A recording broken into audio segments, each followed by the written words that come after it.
en même temps que je rentrais à Canal+, je rentrais aussi à Libé.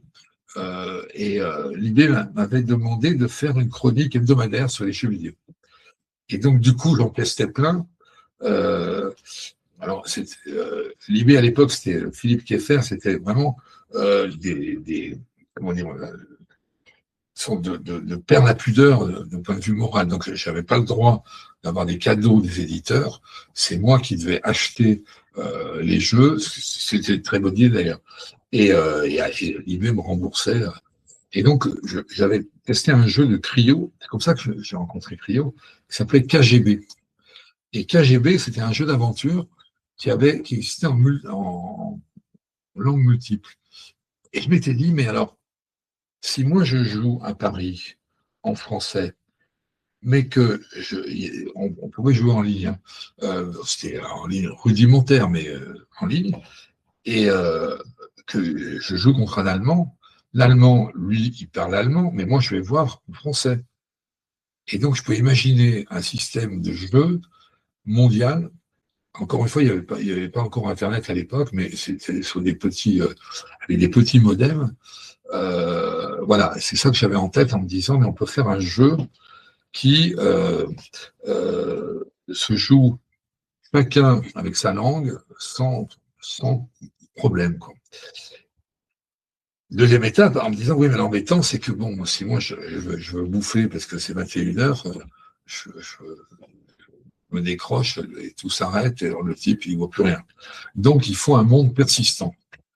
Et donc, c'était la deuxième idée, c'est de se dire, il faut faire quelque chose qui soit potentiellement international et persistant. Et, euh, et donc, j'ai commencé à écrire un jeu. Alors, donc, quand je suis arrivé à Canal+, l'exclure trouvait que j'avais un certain nombre de bonnes idées, je lui ai dit, bah, j'en ai eu aussi une, ça serait de faire un jeu vidéo comme ci, comme ça, etc. Il m'a dit, pas de problème, j'y comprends rien, je me rappelle sa phrase, mais allons-y.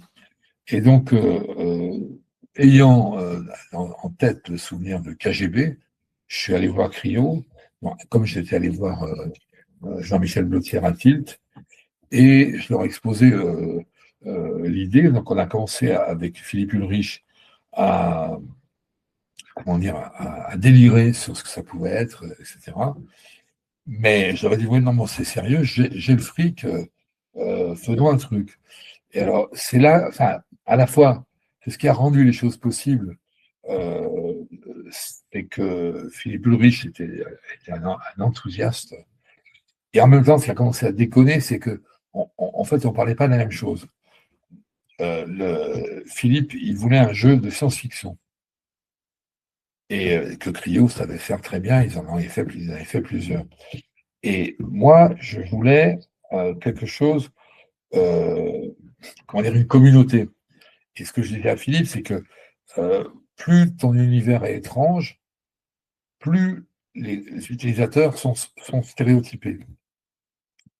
Si tu veux que un utilisateur soit original, créatif, ambitieux, allant de l'avant, il faut qu'il n'ait pas à penser à son univers. Donc, je veux un univers qui soit Paris. Euh, et donc, ça a provoqué des grosses discussions à Clio, et on a fini par transiger avec un pari virtuel et des 100 jeux vidéo, en fait, et un deuxième jeu qui était souterrain, qui s'appelait Légende souterraine. D'ailleurs, si des gens trouvent dans les archives le boîtier qui se vendait à la FNAC du deuxième monde, il y avait le deuxième monde écrit en haut, puis Légende souterraine écrit en bas, en aussi gros. Et donc, il y avait un jeu qui n'était pas online. Alors, ils nous avaient promis que ça pouvait se connecter, mais en fait, ils n'ont jamais tenu. Et puis, un jeu qui était en fait une communauté. Donc, c'est parti comme ça sur au départ, un malentendu, mais comme on s'entendait bien, on a dit, OK, tu fais ton jeu en dessous, et puis moi, j'ai ma communauté. Et le problème, c'est que on s'est rendu compte d'un petit problème, c'est que Cryo n'avait aucune, ni nous non plus, expérience de jeu en ligne. Et n'avait pas le début d'une ligne de code là-dessus. Et donc, à l'époque, il y avait un truc qui avait été lancé par le Premier ministre Édouard Balladur qui s'appelait les autoroutes de l'information. Et on pouvait obtenir une subvention en étant concurrent aux autoroutes de l'information. Il y avait un appel d'offres. Alors, Canal+, n'était pas le genre à demander une subvention. Par contre, j'y suis allé et j'ai vu qu'il y avait un projet de Capgemini. Et donc, vu Capgemini, et Capgemini a dit oui, bon, d'accord, mais il se trouve qu'on a un ingénieur à notre direction de R&D qui s'appelait Capgemini Innovation, c'est Frédéric Leliberder, mon frère. Et donc, petit à petit, donc, comme ça, donc du coup, on a discuté. Et en fait, à l'époque, il n'y avait toujours pas Internet. Donc, on est le programme, je l'ai financé par Canal+ en 94, on commence vraiment à bosser en 95. Et donc, l'idée, c'était que le deuxième monde marche par Minitel. Et donc, la première version, dans le boîtier, il y avait un cordon pour utiliser le modem du Minitel au PC. Puis bon, quand on a lancé le truc, il a vraiment démarré en début 97. Bon, là, il y avait Internet et on a changé d'avis. Par contre, ce qui est intéressant sur le deuxième monde, c'était vraiment très en avance et en même temps très en retard. Parce que l'inconvénient d'avoir conçu ça avec Creo et nous, avant Internet, c'était qu'il fallait mettre toutes les ressources graphiques sur le CD-ROM. Et du coup, elles ne bougeaient plus. Et ce qui faisait un peu, petit à petit, qui faisait un peu con. Et c'est comme ça qu'on s'est fâché avec Creo, c'est que Creo avait, entre-temps, développé sa propre technologie d'Internet, et nous, on disait, mais vous êtes fous, vous voulez réinventer TCP/IP, vous voulez réinventer Internet, ça ne marchera pas, il faut au contraire arrêter, abandonnons notre modèle qui était payant, tout le monde arrêtait d'être payant, même CompuServe, AOL, etc.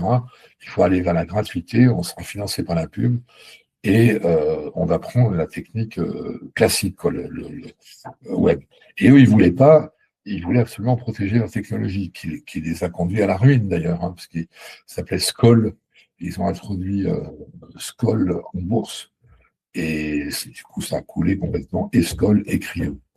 Et nous, on a dû, du coup, un an après, relancer complètement le deuxième monde en utilisant une technologie qui était développée par des Allemands, enfin un serveur allemand qui s'appelait Blacksun, mais qui était du web pur, ce qui lui permettait de modifier les ressources graphiques, de moderniser Paris sans avoir à tout refaire, quoi. Et donc, le deuxième monde, une fois qu'on s'est débarrassé de Creo, en fait, et qu'on avait, parce que les serveurs ont toujours été chez nous, on avait une équipe d'animation qui était quand même assez lourde, on avait jusqu'à 12 personnes, c'était pas rien. Mais, et on avait le soutien promotionnel de Canal+, qui était encore moins rien. Néanmoins, à la fin, moi je suis parti, j'ai été viré de Canal+, parce que les équipes de Messier voulaient délodimerdériser Canal+. Et ils ont fermé comme des cons le deuxième monde. Le deuxième monde, à la fin, on faisait plus rien. C'était un serveur, c'était 3 PC. C'était 3 PC dans un bureau. On avait créé une régie qui s'appelait Numériland, qui faisait rentrer de la pub, et ça gagnait de l'argent. Bon, pas énormément d'argent, mais en tout cas, le deuxième monde a été plus rentable que Second Life, par exemple. Et évidemment, plus que le terrible métaverse de